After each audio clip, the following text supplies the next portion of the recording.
Hi students, ഇന്ന് ഞാൻ ബിസിനസിന്റെ സെക്കൻഡ് ക്ലാസ്സിലേക്കാണ് പോകുന്നത്. നമ്മൾ ഫസ്റ്റ് ക്ലാസ്സിൽ എന്തൊക്കെയാണ് പഠിച്ചത് നമുക്ക് അതൊന്ന് റിവൈൻഡ് ചെയ്യാം. നമ്മൾ എന്തൊക്കെ പഠിച്ചു? ബിസിനസ് നമ്മളൊരു ഇൻട്രൊഡക്ഷൻ പറഞ്ഞു, അതേപോലെ തന്നെ നമ്മൾ മനുഷ്യരുടെ നീഡ്സിനെ കുറിച്ച് പറഞ്ഞു അല്ലേ. മനുഷ്യർ എന്താണ്, എത്ര കിട്ടിയാലും മതിയാവാത്ത ഒരു വർഗമാണ്. അവർക്ക് ഒന്ന് കിട്ടിക്കഴിഞ്ഞാൽ നെക്സ്റ്റ് നീഡിലേക്ക് അവർ പോകും. അവർ ഒരിക്കലും സാറ്റിസ്ഫൈ ആവത്തില്ല. അപ്പൊ അവരുടെ നീഡ് സാറ്റിസ്ഫൈ ചെയ്യാനായിട്ട് അവർ വേരിയസ് ആക്ടിവിറ്റീസ് എന്താണ് എൻഗേജ് ചെയ്യുന്നുണ്ട്. ഈ ആക്ടിവിറ്റീസ് നമുക്ക് എങ്ങനെയൊക്കെ തിരിക്കാം? എക്കണോമിക് ആക്ടിവിറ്റീസ് എന്നും നോൺ എക്കണോമിക് ആക്ടിവിറ്റീസ് എന്നും തിരിക്കാം. നോൺ എക്കണോമിക് ആക്ടിവിറ്റീസ് എന്ന് പറഞ്ഞു കഴിഞ്ഞാൽ, നോൺ എക്കണോമിക് ആക്ടിവിറ്റീസ് എന്താണ്? സൈക്കോളജിക്കൽ സാറ്റിസ്ഫാക്ഷന് വേണ്ടി അല്ലെങ്കിൽ ഇമോഷണൽ സാറ്റിസ്ഫാക്ഷന് വേണ്ടി മനുഷ്യർ ചെയ്യുന്ന ആക്ടിവിറ്റീസ് ആണ് എന്ത്? നോൺ എക്കണോമിക് ആക്ടിവിറ്റീസ് എന്ന് പറഞ്ഞത് ഔട്ട് ഓഫ് സിംപതി അല്ലെങ്കിൽ ഔട്ട് ഓഫ് ലവ് അല്ലെങ്കിൽ സൈക്കോളജിക്കൽ സാറ്റിസ്ഫാക്ഷൻ കിട്ടാൻ വേണ്ടി അല്ലെങ്കിൽ എന്തെങ്കിലും ഒരു ഒബ്ലിഗേഷൻ ചെയ്ത് തീർക്കാൻ വേണ്ടി ചെയ്യുന്ന ആക്ടിവിറ്റീസ് ആണ് എന്ത്? നോൺ എക്കണോമിക് ആക്ടിവിറ്റീസ് എന്ന് പറയുന്നത്. അവിടെ എന്താണ്, മണി മേക്കിങ്ങിന് യാതൊരു ഇമ്പോർട്ടൻസും ഇല്ല. എക്സാമ്പിൾ ആണ് എന്ത്? ചാരിറ്റി പ്രവർത്തനങ്ങൾ. ഓക്കെ. ഇനി എക്കണോമിക് ആക്ടിവിറ്റീസ് എന്ന് പറഞ്ഞാൽ എന്ത്? പൈസ ഉണ്ടാക്കുക എന്ന ലക്ഷ്യത്തോടു കൂടി ചെയ്യുന്ന ആക്ടിവിറ്റീസിനാണ് എന്ത് പറയുന്നത്? എക്കണോമിക് ആക്ടിവിറ്റീസ് എന്ന് പറയുന്നത്. ആൻഡ് എന്താണ്, ഈ എക്കണോമിക് ആക്ടിവിറ്റീസിന്റെ മെയിൻ മോട്ടീവ് തന്നെ എന്താണ്? മണി മേക്കിംഗ് തന്നെയാണ്. അല്ലെങ്കിൽ എക്കണോമിക് ആക്ടിവിറ്റീസ് അണ്ടർടേക്ക് ചെയ്യുന്ന വഴിയാണ് എന്ത്? മനുഷ്യർ എന്ത് ചെയ്യുന്നത്? അവരുടെ കുറെയൊക്കെ നീഡ്സ് എന്താണ് സാറ്റിസ്ഫൈ ചെയ്യാനായിട്ട് എന്താണ് അവര് ശ്രമിക്കുന്നത്. പിന്നെ നമ്മൾ എന്ത് പഠിച്ചു? എക്കണോമിക് ആക്ടിവിറ്റീസിൽ മെയിൻലി 3 കാറ്റഗറീസ് ആണുള്ളത്. എന്തൊക്കെയാണ്? ബിസിനസ്, പ്രൊഫഷൻ, അതേപോലെ തന്നെ എംപ്ലോയ്മെന്റ്. പിന്നെ നമ്മൾ എന്താണ് ബിസിനസ് നോക്കി. എന്താണ് ബിസിനസ്? ബിസിനസ് എന്ന വേർഡ് ഡിറൈവ് ചെയ്തിരിക്കുന്നത് ബിസി എന്നുള്ള വാക്കിൽ നിന്നാണ്. എവിടുന്നാണ് ഡിറൈവ് ചെയ്തത്? ബിസി എന്ന വാക്കിൽ നിന്നാണ്. അതുകൊണ്ട് തന്നെ ബിസിനസിന്റെ അർത്ഥം എന്ന് പറയുന്നത് being in a state of busy, ബിസിയായി ഇരിക്കുക എന്നാണ് ബിസിനസിന്റെ അർത്ഥം എന്ന് പറയുന്നത്. പിന്നെ ബിസിനസ് എന്ന് പറഞ്ഞൊരു എക്കണോമിക് ആക്ടിവിറ്റി ആണ്. അതെന്താണ്? പ്രോഫിറ്റ് മേക്കിങ്ങിന് വേണ്ടി റെഗുലറായിട്ട് എൻഗേജ് ചെയ്യുന്ന ഒരു ആക്ടിവിറ്റി ആണ് എന്ത്? എക്കണോമിക് ആക്ടിവിറ്റി ആണ് എന്ത്? ബിസിനസ് എന്ന് പറയുന്നത്. ബിസിനസിന്റെ മെയിൻ മോട്ടീവ് എന്ന് പറഞ്ഞാൽ എന്താണ്? പ്രോഫിറ്റ് മേക്കിംഗ് ആണ്. ഇനി ബിസിനസ്സിൽ എന്തൊക്കെയാണ് ഉണ്ടാവുന്നത്? ഒന്ന്, പർച്ചേസ് ഓഫ് പ്രൊഡക്ഷൻ ഓഫ് ഗുഡ്സും പിന്നെ സെയിൽ ഓഫ് ഗുഡ്സ് ആൻഡ് സർവീസസും ആണ് എന്ത്? ബിസിനസ്സിൽ മെയിൻലി ഉണ്ടാവുന്നത്. ഇത് ചെയ്ത് വഴി ആൾക്കാരുടെ നീഡ്സ് സാറ്റിസ്ഫൈ ചെയ്യുക, അതുവഴി എന്താണ് പ്രോഫിറ്റ് ഉണ്ടാക്കുക എന്നതാണ് ബിസിനസിന്റെ മെയിൻ ആക്ടിവിറ്റി എന്ന് പറയുന്നത്. പിന്നെ നമ്മൾ ബിസിനസിന്റെ ഫീച്ചേഴ്സ് പഠിച്ചു. എന്തൊക്കെയായിരുന്നു ഫീച്ചേഴ്സ്? ഒരു എക്കണോമിക് ആക്ടിവിറ്റി ആണ്. പിന്നെ എന്താണ്, അവിടെ ഗുഡ്സിന്റെ പ്രൊഡക്ഷനും പ്രൊക്യൂർമെന്റും നടത്തണം, ഗുഡ്സിന്റെ സെയിൽ നടത്തണം, അതേപോലെ തന്നെ പ്രോഫിറ്റ് മേക്കിംഗ് ആണ് മെയിൻ മോട്ടീവ്. പിന്നെ dealings in goods and services on regular basis, regular ആയിട്ട് എന്താണ് ഗുഡ്സ് ആൻഡ് സർവീസിൽ ഡീൽ ചെയ്യണം. പിന്നെ അൺസർട്ടനിറ്റി ഓഫ് റിട്ടേൺ ഉണ്ട്, അതായത് അവിടെ ലോസ് ഉണ്ടാവാനുള്ള ചാൻസ് എന്താണ് ബിസിനസ്സിൽ എപ്പോഴും ഇൻഹെറിറ്റഡ് ആണ് ഉണ്ട്. അതുപോലെ തന്നെ ബിസിനസ്സിൽ നിന്ന് നമുക്ക് ഇൻവെസ്റ്റ് ചെയ്ത് കഴിഞ്ഞാൽ എത്ര കാശ് തിരിച്ചു കിട്ടും നമുക്ക് എന്താണ് ഒരിക്കലും എക്സ്പെക്ട് ചെയ്യാൻ പറ്റത്തില്ല. അതുകൊണ്ട് അവിടെ അൺസർട്ടനിറ്റി ഓഫ് റിട്ടേൺ എപ്പോഴും ഉണ്ട്. ചിലപ്പോൾ നമുക്ക് ഹ്യൂജ് പ്രോഫിറ്റ് കിട്ടാം, ചിലപ്പോൾ നമുക്കൊരു മാർജിനൽ പ്രോഫിറ്റ് എടുത്തുള്ളൂ, ചിലപ്പോൾ ഇൻവെസ്റ്റ് ചെയ്ത എമൗണ്ട് മാത്രമേ എടുത്തുള്ളൂ, അല്ലെങ്കിൽ ചിലപ്പോൾ നഷ്ടത്തിലേക്ക് കലാശിക്കാം. അപ്പൊ നമുക്ക് എന്താ എപ്പോഴും ഒരു അൺസർട്ടനിറ്റി ഉണ്ട്. അൺസർട്ടനിറ്റി എന്ന് പറഞ്ഞു കഴിഞ്ഞാൽ എന്താണ്, ഫ്യൂച്ചറിൽ എന്ത് സംഭവിക്കും എന്നുള്ളതാണ്. എന്ത് സംഭവിക്കും എന്നുള്ള ലാക്ക് ഓഫ് അവയർനെസ് അല്ലെങ്കിൽ ലാക്ക് ഓഫ് നോളജിനാണ് എന്ത് പറയുന്നത് അൺസർട്ടനിറ്റി. എന്താണ്, ഫ്യൂച്ചറിൽ എന്ത് സംഭവിക്കും എന്നുള്ള ലാക്ക് ഓഫ് നോളജ്, ഒരു അവ്യക്തതയാണ് എന്ത് നമ്മളുടെ അൺസർട്ടനിറ്റി എന്ന് പറയുന്നത്. ബിസിനസ് സംബന്ധിച്ചിടത്തോളം എന്താണ്, ഫ്യൂച്ചർ എപ്പോഴും അൺസർട്ടൻ ആണ്. കാരണം എന്താണ്, ഇവർക്ക് കിട്ടുന്ന എമൗണ്ട് എന്ന് പറയുന്നത് എത്രയാണെന്ന് അറിയത്തില്ല. പിന്നെ കിട്ടിയോ? ലാസ്റ്റ് വൺ ആണ് റിസ്ക്, എലമെന്റ് ഓഫ് റിസ്ക്. എപ്പോഴും ബിസിനസ്സിൽ ഒരു റിസ്ക് എലമെന്റ് ഉണ്ട്, അതായത് ലോസ് ഉണ്ടാവാനുള്ള ചാൻസ് ഉണ്ട്. അതിനാണ് എന്താണ് ബിസിനസ്സിൽ റിസ്ക് എന്ന് പറയുന്നത്. അപ്പൊ ബിസിനസ്സിൽ എല്ലാ ബിസിനസ്സിലും റിസ്ക് എലമെന്റ് ഉണ്ട്, പക്ഷെ അത് ഇന്റൻസിറ്റി എന്താണ് കൂടിയും കുറഞ്ഞും ഇരിക്കും. അപ്പൊ ബിസിനസ്സിൽ എപ്പോഴും റിസ്ക് എലമെന്റ് ഉണ്ട്. ഈ റിസ്ക് വരാനുള്ള കാരണം എന്താണ്? ഡ്യൂ ടു സം എന്താണ് കുറച്ച് അൺനെസസറി അല്ലെങ്കിൽ എന്താണ് കുറച്ച് അൺഫേവറബിൾ അല്ലെങ്കിൽ അൺഡിസൈറബിൾ ആയിട്ടുള്ള ഫാക്ടേഴ്സ് കാരണമാണ് എന്ത് റിസ്ക് ഉണ്ടാകാനുള്ള കാരണം. ഫോർ എക്സാമ്പിൾ, കസ്റ്റമേഴ്സിന്റെ പ്രിഫറൻസിൽ വരുന്ന ചേഞ്ച്, ഡിമാൻഡ് വരുന്ന ചേഞ്ച്, കോമ്പറ്റീഷൻ കൂടുന്ന സമയത്ത്, അല്ലെങ്കിൽ എക്കണോമിക്കൽ പ്രോബ്ലംസ്, ഇതെല്ലാം കാരണമാണ് എന്ത് ബിസിനസ്സിൽ നഷ്ടം ഉണ്ടാകാനുള്ള കാരണം അല്ലെങ്കിൽ റിസ്ക് വരാനുള്ള കാരണം. അപ്പൊ ബിസിനസ്സിൽ എപ്പോഴും റിസ്ക് ഇൻഹെറന്റ് ആണ്. അതൊരിക്കലും എന്താണ് നമുക്ക് തടയാൻ പറ്റില്ല അല്ലെങ്കിൽ അവോയ്ഡ് ചെയ്യാൻ പറ്റില്ല, പക്ഷെ ഒരു പരിധിവരെ നമുക്ക് എന്താണ് കുറയ്ക്കാൻ പറ്റും. ഇത്രയും നമ്മൾ എന്താണ് ബിസിനസിന്റെ ഫീച്ചേഴ്സ് നമ്മൾ പഠിച്ചത്. അല്ല ഇതുവരെ നമ്മൾ ലാസ്റ്റ് ക്ലാസ്സിൽ കംപ്ലീറ്റ് ചെയ്തത്. ഇനി നമ്മൾ ഇന്ന് പഠിക്കാൻ പോകുന്നത് എക്കണോമിക് ആക്ടിവിറ്റിന്റെ സെക്കൻഡ് ഇമ്പോർട്ടന്റ് ആക്ടിവിറ്റി ആയ പ്രൊഫഷൻ തൊട്ടാണ്. അപ്പൊ നമുക്ക് എന്താണ് പ്രൊഫഷൻ എന്ന് നോക്കാം. Okay, profession, it is an occupation in which application of special knowledge and skill is necessary. എന്താണ് profession is an occupation in which application of special knowledge and skill is necessary. എന്താണ് ഏതൊരു occupation ആണോ ഒരു specialised നോളജും സ്കില്ലും apply ചെയ്യേണ്ടത്, ആ occupation എന്ത് പറയുന്നത് profession എന്ന് വിളിക്കുന്നത്. എന്താണ് ഏതൊരു occupation-ലാണ് നമുക്ക് സ്പെഷ്യലൈസ്ഡ് നോളജും സ്കില്ലും അപ്ലൈ ചെയ്യേണ്ടത്, ആ ഒരു occupation പറയുന്ന പേരാണ് എന്ത് നമ്മുടെ പ്രൊഫഷൻ എന്ന് പറയുന്നത്. ആൻഡ് പ്രൊഫഷനിൽ മെയിൻലി എന്താണ് സ്പെഷ്യലൈസ്ഡ് സർവീസസ് ആണ് റെൻഡർ ചെയ്യുന്നത്. Expert and specialised services render ആണ് എന്ത് പ്രൊഫഷണൽസിന്റെ ദൗത്യം എന്ന് പറയുന്നത്. It involves rendering of personal service of special and expert nature. Profession involves rendering of personal service of specialised and expert nature. എന്താണ് personal ആയിട്ടുള്ള service provide ചെയ്യുക, expert specialised ആയിട്ടുള്ള personalised service provide ചെയ്യുക എന്നതാണ് എന്ത് ഒരു പ്രൊഫഷണലിന്റെ ധർമ്മം എന്ന് പറഞ്ഞ. എക്സാമ്പിൾ എന്താണ് മെഡിസിൻ ഫീൽഡ് എടുക്കാം. അവരെന്താണ് അവരുടെ പഠിച്ച സ്കിൽസിന് അവരെന്താണ് കുറച്ചും കൂടെ പോളിഷ് ചെയ്ത് അവർ യൂട്ടിലൈസ് ചെയ്യാണ്. കാരണം ഓരോ ഡോക്ടേഴ്സ് ചെയ്തപ്പോൾ നമുക്ക് വ്യത്യാസം പറയാൻ പറ്റുന്ന, ചിലവർ നമ്മളെ അസുഖം പെട്ടെന്ന് ഡയഗ്നോസ് ചെയ്ത് നമുക്ക് പെട്ടെന്ന് ക്യൂർ ആവും, ചിലവർ കുറച്ച് കാലെടുക്കുന്നതാണ് ക്യൂർ ആണ്, ചിലവർ കണ്ടുപിടിക്കുന്നതിനെ കുറച്ച് എന്താണ് സമയം എടുത്തു വരാം. അപ്പം അവര് പഠിച്ച സ്കിൽസ് അക്വയർ ചെയ്ത സ്കിൽസിന് അവരെന്താണ് അപ്ലൈ ചെയ്യുന്ന രീതിയിലാണ് അവിടെ പ്രൊഫഷണൽസിന്റെ എക്സ്പേർട്ട് ചെയ്യുന്നത്. അപ്പം പ്രൊഫഷണൽസ് എപ്പോഴും എന്താണ് ചെയ്യുന്നത് സ്പെഷ്യലൈസ്ഡ് എക്സ്പേർട്ട് സർവീസ് ആണ് പ്രൊവൈഡ് ചെയ്യുന്നത്. അതാണ് അവരുടെ ധർമ്മം എന്ന് പറയുന്നത്. പിന്നെന്താണ് those engaged in profession are known as professionals. Those engaged in profession are known as professionals. എന്താണ് പ്രൊഫഷണൽ എൻഗേജ് ചെയ്തിട്ട് നമ്മൾ എന്ത് വിളിക്കുന്നു പ്രൊഫഷണൽസ് എന്ന് വിളിക്കുന്നു. പിന്നെന്താണ് പ്രൊഫഷണൽസിന്റെ ഒരു പ്രത്യേകത എന്ന് പറഞ്ഞാൽ അവരെ ഗൈഡ് ചെയ്യാൻ അല്ലെങ്കിൽ അവരെ എന്താണ് ആക്ടിവിറ്റീസ് ഒക്കെ മോൾഡ് ചെയ്യാനായിട്ട് ഒരു പ്രൊഫഷണൽ ബോഡി എപ്പോഴും ഉണ്ടാകും. ആ പ്രൊഫഷണൽ ബോഡി പറയുന്നത് അനുസരിച്ച് മാത്രമേ ഇവർക്ക് പ്രവർത്തിക്കാൻ പറ്റൂ. ആൻഡ് ഇവരുടെ ഗൈഡ് ലൈൻസ് എല്ലാം എന്ത് ചെയ്യണം ഈ പ്രൊഫഷണൽസ് ഫോളോ ചെയ്യണം. Professionals should follow the guidelines or code of conduct laid down by the professional body. Professionals should follow the guidelines or code of conduct laid down by the professional body. എന്താണ് ഒരു professional body ഉണ്ടാവും ഈ പ്രൊഫഷണൽസിനെ എന്താണ് control ചെയ്യാൻ.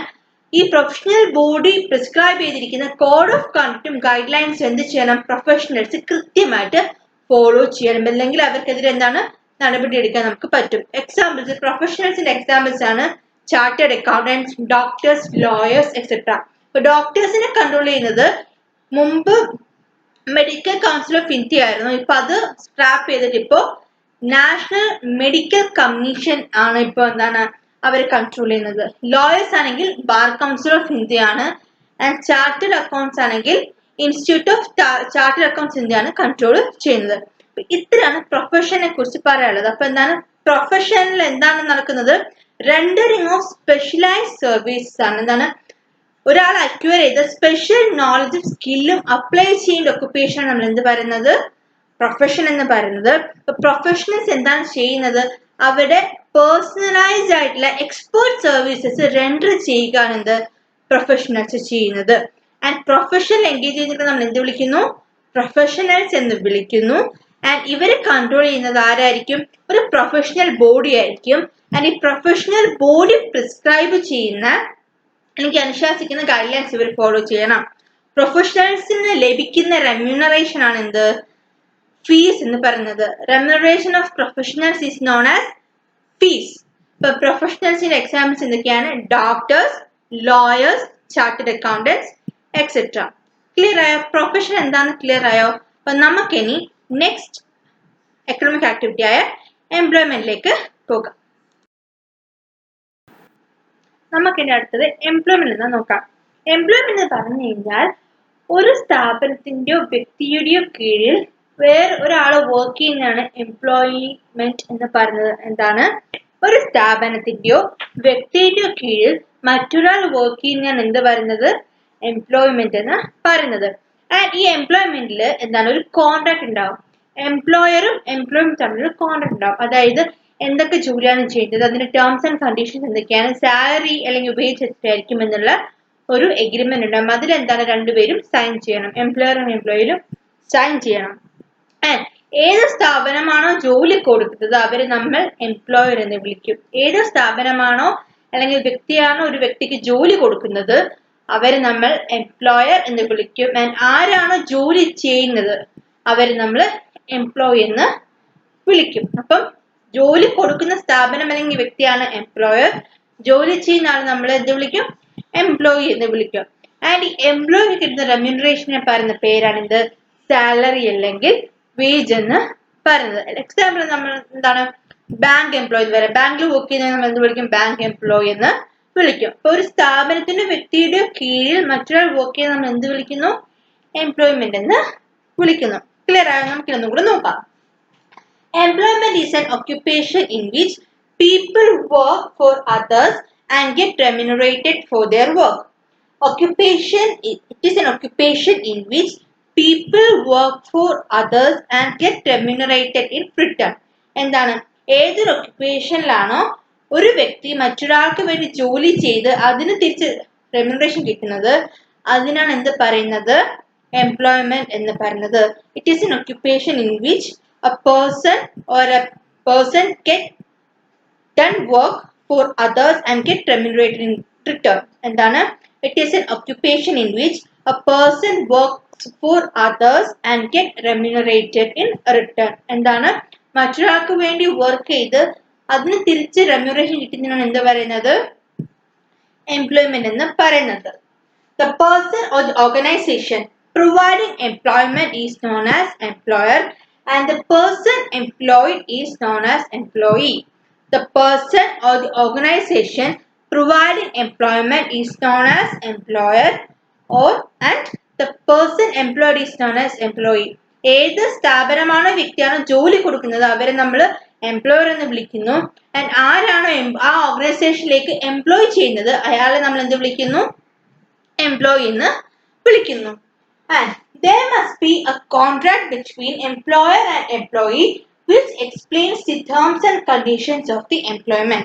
There must be a contract between the employer and employee which explains the terms and conditions of the employment. എന്താണ്? എംപ്ലോയറും എംപ്ലോയും തമ്മിൽ എന്താണ്? കോൺട്രാക്റ്റിൽ ഏർപ്പെടണം. അതായത് അവർ ജോലി അപ്പോയിന്റ്മെന്റ് ലെറ്റർ കിട്ടിക്കഴിഞ്ഞ ഉടനെ എന്താണ്? എംപ്ലോയറും എംപ്ലോയും തമ്മിൽ ഒരു കോൺട്രാക്റ്റിൽ ഏർപ്പെടും. അതിലാണ് എന്ത്? എല്ലാ ടേംസ് ആൻഡ് കണ്ടീഷൻസും എക്സ്പ്ലെയിൻ ചെയ്യുന്നത്. എന്തൊക്കെ ജോലി ചെയ്യണം, എന്തൊക്കെയാണ് അതിന്റെ വ്യവസ്ഥകൾ, പിന്നെ എത്രയാണ് റെമ്യൂണറേഷൻ, ഇതെല്ലാം എക്സ്പ്ലെയിൻ ചെയ്യുന്നത് ഏതിലാണ്? ആ ടേംസ് ആൻഡ് കണ്ടീഷൻ അല്ലെങ്കിൽ കോൺട്രാക്റ്റിലാണ് എക്സ്പ്ലെയിൻ ചെയ്യുന്നത്. ക്ലിയർ ആയോ? And employees get salary or wage as their remuneration. Employees get salary or wage as their remuneration. And അവർക്ക് കിട്ടുന്ന റെമ്യൂണറേഷൻ എന്ത് പറയുന്നു? സാലറി അല്ലെങ്കിൽ വേജ് എന്ന് പറയുന്നു. അപ്പോൾ എംപ്ലോയ്മെന്റ് എന്താന്ന് ക്ലിയർ ആയല്ലോ. ഇനി നമ്മൾ നെക്സ്റ്റ് ടോപ്പിക് എന്ന് പറയുന്നത് നമ്മൾ 3 എക്കണോമിക് ആക്ടിവിറ്റി, അതായത് ബിസിനസ്, പ്രൊഫഷൻ, എംപ്ലോയ്മെന്റ്, ഇത് മൂന്നിനും ഡിഫറൻസ് ആണ് പഠിക്കാൻ പോകുന്നത്. അത് വളരെ ഇമ്പോർട്ടന്റ് ആണ്. അപ്പൊ നമുക്കിനി ആ ഡിഫറൻസിലേക്ക് കടക്കാം. അപ്പൊ നമുക്കിനി ബിസിനസിന്റെ, പ്രൊഫഷന്റെ, എംപ്ലോയ്മെന്റ് നമുക്കൊന്ന് കമ്പാരിസൺ നോക്കാം. നമുക്ക് ആദ്യത്തെ 5 കമ്പാരിസൺ നോക്കാം. ഫസ്റ്റ് ബേസിസ് ആണ് എസ്റ്റാബ്ലിഷ്മെന്റ്. എങ്ങനെയാണ് ഒരു ബിസിനസ് അല്ലെങ്കിൽ പ്രൊഫഷൻ അല്ലെങ്കിൽ എംപ്ലോയ്മെന്റ് എസ്റ്റാബ്ലിഷ് ചെയ്യുന്നത്, അതായത് തുടങ്ങുന്നത് എങ്ങനെയാണെന്നാണ് നോക്കേണ്ടത്. ബിസിനസ്സിലാകുമ്പോൾ entrepreneurs decision and legal formalities if necessary. ബിസിനസ്സിൽ എന്താണ്? എങ്ങനെ എസ്റ്റാബ്ലിഷ് ആവുന്നത്? Entrepreneurs decisions and legal formalities if necessary. എന്താണ്? ബിസിനസ് തുടങ്ങുന്ന ആളുടെ ഡിസിഷൻ, ആളുടെ തീരുമാനം പോലെ എപ്പം വേണമെങ്കിലും സ്റ്റാർട്ട് ചെയ്യാം. ആൻഡ് ചില ലീഗൽ ഫോർമാലിറ്റീസ് ഉണ്ട്, അതും കംപ്ലൈ ചെയ്ത് കഴിഞ്ഞാൽ എപ്പോൾ വേണമെങ്കിലും എന്താണ് ഒരു ബിസിനസ് എസ്റ്റാബ്ലിഷ് ചെയ്യാം. Entrepreneurs decision and legal formalities if necessary. അങ്ങനെയാണ് ബിസിനസ് എസ്റ്റാബ്ലിഷ് ആവുന്നത്. മനസ്സിലായോ? ഇനി പ്രൊഫഷൻ ആണെങ്കിൽ മെമ്പർഷിപ്പ് ഓഫ് പ്രൊഫഷണൽ ബോഡി. എന്താണ്? പ്രൊഫഷണൽ ബോഡിയിൽ മെമ്പർഷിപ്പ് എടുത്തു കഴിഞ്ഞാൽ ആ പ്രൊഫഷനിൽ നമുക്ക് എന്താണ് കയറാൻ പറ്റും. മെമ്പർഷിപ്പ് പ്രൊഫഷനിൽ എന്താണ് മെമ്പർഷിപ്പ് ഓഫ് പ്രൊഫഷണൽ ബോഡി. എംപ്ലോയ്മെന്റിൽ എന്താണ് സർവീസ് കോൺട്രാക്ട് ആണ്. സർവീസ് കോൺട്രാക്റ്റിൽ എൻ്റർ ചെയ്ത് കഴിഞ്ഞാൽ നമുക്ക് എന്താണ് എംപ്ലോയ്മെന്റ് ചെയ്യാൻ പറ്റും. അപ്പം ബിസിനസ് എങ്ങനെ എസ്റ്റാബ്ലിഷ് ആവുന്നത് എന്റർപ്രണേഴ്സിന്റെ ഡിസിഷനും ലീഗൽ ഫോർമാലിറ്റീസ് ഉണ്ടെങ്കിൽ അത് കംപ്ലീറ്റ് ചെയ്ത് കഴിഞ്ഞാൽ ഒരു എന്റർപ്രണർക്ക് എപ്പോൾ വേണമെങ്കിലും എന്താണ് ഒരു ബിസിനസ് സ്റ്റാർട്ട് ചെയ്യാം. പ്രൊഫഷനെ സംബന്ധിച്ചിടത്തോളം പ്രൊഫഷണൽ ബോഡിയിലെ മെമ്പർഷിപ്പ് ആണ് എസ്റ്റാബ്ലിഷ് ചെയ്യാനുള്ള first criteria and important criteria. Employment ആണെങ്കിൽ എന്താണ് എംപ്ലോയ്മെന്റ് അല്ലെങ്കിൽ സർവീസ് കോൺട്രാക്ട്. എംപ്ലോയ്മെന്റ് അല്ലെങ്കിൽ സർവീസ് കോൺട്രാക്റ്റിൽ എൻറ്റർ ചെയ്ത് കഴിഞ്ഞാൽ എംപ്ലോയ്മെന്റിലേക്ക് കടക്കാം. ക്ലിയർ ആയോ എങ്ങനെയാണ് എസ്റ്റാബ്ലിഷ് ആവുന്നതെന്ന്? സെക്കൻഡ് ആണ് നേച്ചർ ഓഫ് വർക്ക്. എന്ത് തരം വർക്കിലാണ് ഈ എംപ്ലോയ്മെന്റ് അല്ലെങ്കിൽ പ്രൊഫഷൻ അല്ലെങ്കിൽ ബിസിനസ്സിൽ ഏർപ്പെടുന്നത്? ബിസിനസ് നമുക്ക് ഓൾറെഡി അറിയാം എന്താണ് production or processing of goods and sale of goods and services. Production or procurement and sale of goods and services. ഗുഡ്സിന്റെ പ്രൊഡക്ഷനും അതിന്റെ വിൽപ്പനയുമാണ് എന്ത് ബിസിനസ് ചെയ്യുന്നത്. അപ്പൊ ബിസിനസ്സിലെ എന്താണ് ആക്ടിവിറ്റി എന്താണ് production or procurement and sale of goods and services. Profession ആവുമ്പോൾ എന്താണ് expert and personalise service provide ചെയ്യുക. പ്രൊഫഷനിലെ നേച്ചർ ഓഫ് വർക്ക് എന്താണ് expert and personalised service provide ചെയ്യുക എന്നുള്ളതാണ്. എംപ്ലോയ്മെന്റ് ആണെങ്കിൽ performing work assigned by the employer. Employment എന്താണ് performing the work assigned by the employer. Employer assign ചെയ്ത വർക്ക് എന്താണ് ചെയ്ത് തീർക്കുക എന്നുള്ളതാണ് എംപ്ലോയ്മെന്റിലെ ആക്ടിവിറ്റി എന്ന് പറയുന്നത്. അപ്പോൾ ബിസിനസ്സിൽ എന്താണ് production or procurement of goods and service എന്ന ഗുഡ്സിന്റെ പ്രൊഡക്ഷനും പ്രൊക്യൂർമെന്റും. പിന്നെ എന്താണ് പ്രൊഫഷനിൽ expert and personalise service render ചെയ്യുക. അതായത് expert and personal service render ചെയ്യുക എന്നുള്ളതാണ് പ്രൊഫഷനിലെ ആക്ടിവിറ്റി എന്ന് പറയുന്നത്. എംപ്ലോയ്മെന്റ് ആണെങ്കിൽ performing the work assigned by the employer. Employer assign ചെയ്തിരിക്കുന്ന വർക്ക് പെർഫോം ചെയ്യുക എന്നുള്ളതാണ്. ക്ലിയർ ആയ രണ്ടാമത്തെ ഡിഫറൻസ്. മൂന്നാമത്തെ ഡിഫറൻസ് ആണ് ബേസിക് മോട്ടീവ്. എന്താണ് ഒരു ബിസിനസ് തുടങ്ങാൻ അല്ലെങ്കിൽ പ്രൊഫഷനിൽ ഏർപ്പെടാൻ അല്ലെങ്കിൽ എംപ്ലോയ്മെന്റ് ചെയ്യാൻ എന്താണ് motive? For what basis we are doing എന്നാണ്, അല്ലെങ്കിൽ for what we are doing profession അല്ലെങ്കിൽ ബിസിനസ് അല്ലെങ്കിൽ എംപ്ലോയ്മെന്റ്. ബിസിനസിന്റെ മെയിൻ മോട്ടീവ് എന്താണ് പ്രോഫിറ്റ്. അപ്പൊ ബിസിനസിന്റെ മോട്ടീവ് എന്താണ് പ്രോഫിറ്റ് ആണ്. പ്രൊഫഷനിലെ മെയിൻ മോട്ടീവ് എന്ന് പറയുന്നത് എന്താണ് സർവീസ് പ്രൊവൈഡ് ചെയ്യുക, പേഴ്സണലൈസ് സർവീസ് പ്രൊവൈഡ് ചെയ്യുക എന്നതാണ് പ്രൊഫഷന്റെ മോട്ടീവ് എന്ന് പറയുന്നത്. പ്രൊഫഷന്റെ മോട്ടീവ് എന്താണ് പ്രൊവൈഡിങ് സർവീസ് ആണ്. എംപ്ലോയ്മെന്റിന്റെ മെയിൻ മോട്ടീവ് ഇൻകത്തിന് വേണ്ടി. എംപ്ലോയ്മെന്റ് എന്താണ് ഏർപ്പെടുന്നത് ടു ഗെറ്റ് ഇൻകം. അപ്പം മൂന്നിന്റെ മോട്ടീവ് മനസ്സിലായല്ലോ. ബിസിനസിന്റെ മോട്ടീവ് എന്താണ് പ്രോഫിറ്റ്. പ്രൊഫഷന്റെ മോട്ടീവ് എന്താണ് സർവീസ് റെൻഡറിങ്. എംപ്ലോയ്മെന്റിന്റെ മോട്ടീവ് എന്താണ് ഇൻകം. ക്ലിയർ ആയോ? മൂന്നാമത്തെ ഡിഫറൻസ് ക്ലിയർ ആയോ? ഇനി നാലാമത്തെ ഡിഫറൻസ് ആണ് റിവാർഡ്. നമ്മൾ ഈ പ്രൊഫഷൻ അല്ലെങ്കിൽ ബിസിനസ് അല്ലെങ്കിൽ എംപ്ലോയ്മെന്റ് ചെയ്ത് കഴിഞ്ഞാൽ നമുക്ക് എന്ത് റിവാർഡാണ് കിട്ടുന്നത്? ബിസിനസ്സിൽ എന്താണ് പ്രോഫിറ്റ് ആണ്, പ്രൊഫഷനിലാണെങ്കിൽ അത് ഫീസ് ആണ്, ആൻഡ് എംപ്ലോയ്മെന്റ് ആണെങ്കിൽ അത് എന്താണ് സാലറി ഒരു വേജ് ആണ്. ബിസിനസ്സിലെ റിവാർഡ് എന്താണ് പ്രോഫിറ്റ് ആണ്, പ്രൊഫഷനിലെ റിവാർഡ് എന്താണ് ഫീസ് ആണ്, ആൻഡ് എംപ്ലോയ്മെന്റ് എന്താണ് വേജ് സാലറി ആണ്. ക്ലിയർ ആയോ? അഞ്ചാമത്തെയാണ് റിസ്ക്. റിസ്ക് പ്രസന്റ് ആണോ അല്ലയോ? ഈ ഓരോ എക്കണോമിക് ആക്ടിവിറ്റിയിലും റിസ്ക് പ്രസന്റ് ആണോ അല്ലയോ എന്നാണ് അഞ്ചാമത്തെ ഡിഫറൻസ്. എന്താണ് ബിസിനസ് നമ്മൾ ഓൾറെഡി പറഞ്ഞതാണ് റിസ്ക് ഇൻഹറന്റ് ആണ്. Risk is always present in business. അപ്പൊ ബിസിനസ്സിൽ റിസ്ക് ഈസ് ഇൻഹറന്റ്. പ്രൊഫഷനിലാണെങ്കിൽ റിസ്ക് വളരെ കുറവാണ്. റിസ്ക് ഉണ്ട് ബട്ട് ഇറ്റ് ഈസ് ലെസ്. അപ്പൊ ബിസിനസ്സിൽ റിസ്ക് എന്താണ് വളരെ കുറവാണ്. ആൻഡ് എംപ്ലോയ്മെന്റിനെ സംബന്ധിച്ചിടത്തോളം ദർ ഇസ് നോ റിസ്ക്. എന്താണ് എംപ്ലോയ്മെന്റിൽ റിസ്കേ ഇല്ല. അപ്പം ബിസിനസ്സിന് എന്താണ് റിസ്ക് ഇൻഹറന്റ് ആണ്. പ്രൊഫഷനിൽ വളരെ കുറച്ച് റിസ്ക് മാത്രമേ ഉള്ളൂ. ആൻഡ് എംപ്ലോയ്മെന്റ് എന്താണ് നോ റിസ്ക് അറ്റ് ഓൾ. നമുക്കിനി ഒരു 4 പോയിന്റും കൂടി ഉണ്ട്, അതും കൂടെ നമുക്ക് നോക്കാം. ഓക്കെ, ഇനി ആറാമത്തെ ഡിഫറൻസ് ആണ് ക്വാളിഫിക്കേഷൻ. ഒരു ബിസിനസ്സിന് അല്ലെങ്കിൽ പ്രൊഫഷൻ അല്ലെങ്കിൽ എംപ്ലോയ്മെന്റ് ഏർപ്പെടാൻ നമുക്ക് ക്വാളിഫിക്കേഷൻ നെസസറി. എന്തൊക്കെ ക്വാളിഫിക്കേഷൻ നെസസറി എന്നാണ് നോക്കുന്നത്. ബിസിനസ് ആണെങ്കിൽ എന്താണ് ക്വാളിഫിക്കേഷൻ ഒന്നും ആവശ്യമില്ല, ആർക്ക് വേണമെങ്കിലും എന്താണ് ഒരു ബിസിനസ് സ്റ്റാർട്ട് ചെയ്യാം. അപ്പൊ ബിസിനസ് ആണെങ്കിൽ no formal qualification is required. ബിസിനസ്സിൽ എന്താണ് ഒരു ഫോമൽ ക്വാളിഫിക്കേഷൻ ആണ് പ്രിസ്ക്രൈബ് ചെയ്യുന്നില്ല, ആർക്ക് വേണമെങ്കിലും എന്താണ് ഒരു ബിസിനസ് സ്റ്റാർട്ട് ചെയ്യാം. അപ്പം ബിസിനസ്സിൽ no formal qualification is required. Professional ആണെങ്കിൽ professional qualification and training is necessary. Professional എന്താണ് professional qualification and training is necessary. എന്താണ് നമ്മൾ പ്രൊഫഷണൽ ആയിട്ട് പഠിക്കുകയും വേണം, അതിനെന്താണ് നമ്മൾ ട്രെയിനിങ് എടുക്കുകയും വേണം. ഫോർ എക്സാമ്പിൾ ഇപ്പൊ ഒരു ലോയർ ആണെങ്കിൽ എന്താണ് നമ്മൾ ലോ പഠിക്കുകയും വേണം, അറ്റ് ദ സെയിം ടൈം നമുക്ക് എന്താണ് പ്രാക്ടീസും അത്യാവശ്യം നല്ലതായിട്ട് പ്രാക്ടീസും ചെയ്യണം, ഒരു സീനിയറിന് കീഴിൽ പ്രാക്ടീസും ചെയ്യണം. അപ്പൊ എന്താണ് പ്രൊഫഷനെ സംബന്ധിച്ചോളം professional qualification and training is necessary. And employment ആണെങ്കിൽ qualification as prescribe by the employer. എന്താണ് എംപ്ലോയർ പ്രിസ്ക്രൈബ് ചെയ്യുന്ന ക്വാളിഫിക്കേഷൻ എന്താണ് മസ്റ്റ് ആണ്. ഫോർ എക്സാമ്പിൾ ഇപ്പൊ ബാങ്ക് ജോബ് വിളിക്കുന്ന സമയത്ത് അവർ പ്രിസ്ക്രൈബ് ചെയ്യും ഇന്ന ക്വാളിഫിക്കേഷൻ ഉള്ളവർക്ക് അപ്ലൈ ചെയ്യാം. അപ്പൊ എംപ്ലോയ്മെന്റ് ആണെങ്കിൽ എന്താണ് എംപ്ലോയർ പ്രിസ്ക്രൈബ് ചെയ്യുന്ന ക്വാളിഫിക്കേഷൻ ആണ് വേണ്ടത്. ക്ലിയർ ആയോ? അപ്പൊ ക്വാളിഫിക്കേഷൻ എന്താണ് ബിസിനസ്സിൽ എന്താണ് ഒരു ഫോമൽ ക്വാളിഫിക്കേഷന്റെയും ആവശ്യമില്ല, no formal qualification is required. Professional ആണെങ്കിൽ professional qualification and training is necessary. Employment ആണെങ്കിൽ as prescribe by the qualification as prescribe by the employer. പിടിയോ? ഇനി അടുത്തതാണ് ഇൻവെസ്റ്റ്മെന്റ്.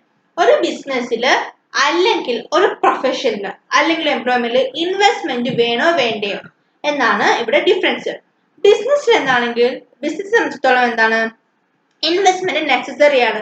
അത് വേരി ചെയ്യും എന്തനുസരിച്ച് ഒരു ബിസിനസിന്റെ സൈസും നേച്ചറും അനുസരിച്ച് എന്താണ് ഇൻവെസ്റ്റ്മെന്റിന്റെ എമൗണ്ട് എന്താണ് വേരി ചെയ്യും. ഇപ്പൊ ബിസിനസ്സിൽ എന്താണ് ഇൻവെസ്റ്റ്മെന്റ് നെസസറി ആണ്.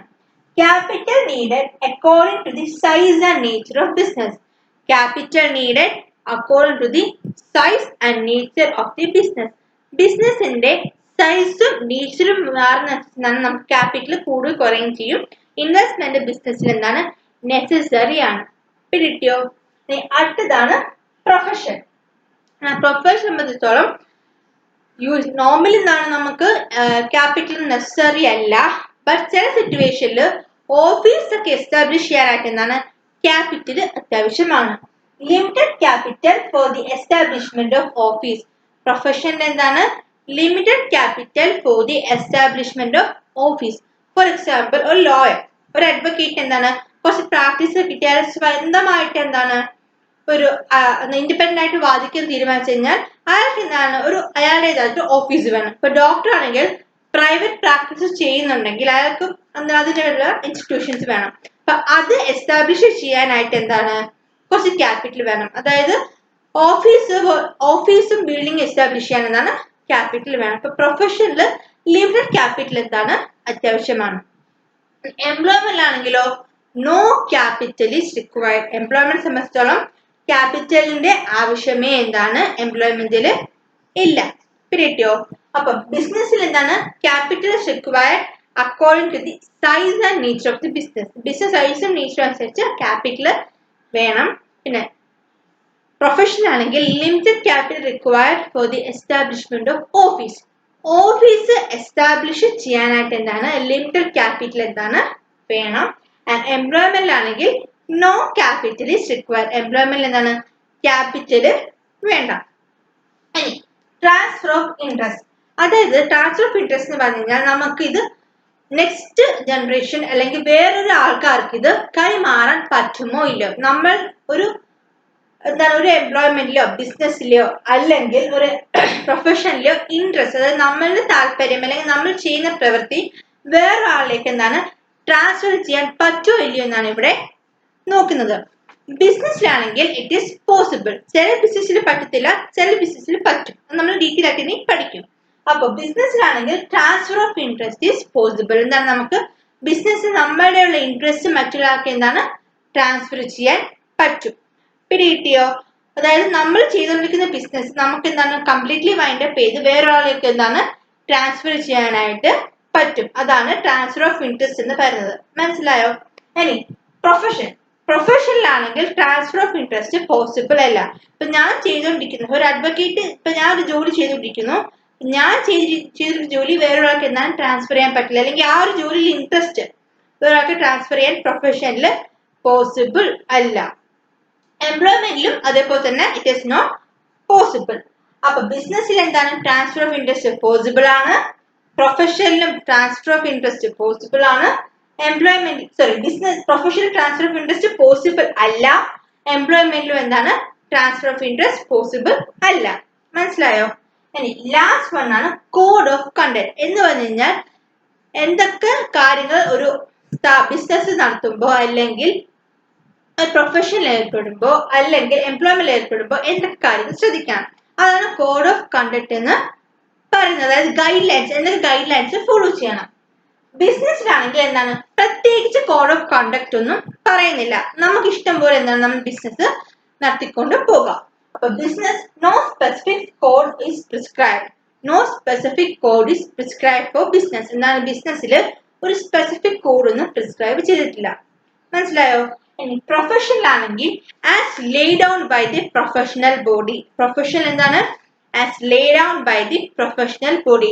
ഒരു പ്രൊഫഷണൽ ബോഡി എന്താണ് ലേ ചെയ്യുന്ന ഗൈഡ് ലൈൻസ് ഒരു പ്രൊഫഷണൽ ഫോളോ ചെയ്യുക തന്നെ വേണം. For example bar council of India എന്തൊക്കെ ഗൈഡ് ലൈൻസ് ആണ് പ്രിസ്ക്രൈബ് ചെയ്യുന്നത് അതെല്ലാം എല്ലാ അഡ്വക്കേറ്റ്സും എന്താണ് ഫോളോ ചെയ്തേ പറ്റത്തുള്ളൂ, അല്ലെങ്കിൽ അവർക്കെതിരെ എന്താണ് നമുക്ക് ആക്ഷൻ എടുക്കാൻ പറ്റും.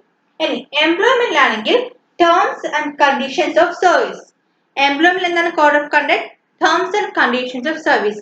നമ്മൾ പറഞ്ഞു എംപ്ലോയ്മെന്റിൽ കയറിയ സമയം നമ്മളൊരു എഗ്രിമെന്റ് എന്താണ് എംപ്ലോയറും എംപ്ലോയും ഒരു സർവീസ് എഗ്രിമെന്റിൽ ഏർപ്പെടും. ആ സർവീസ് എഗ്രിമെന്റിൽ പറയുന്ന കണ്ടീഷൻസ് ഒക്കെ എന്താണ് ഫോളോ ചെയ്യേണ്ടി വരും. മനസ്സിലായോ?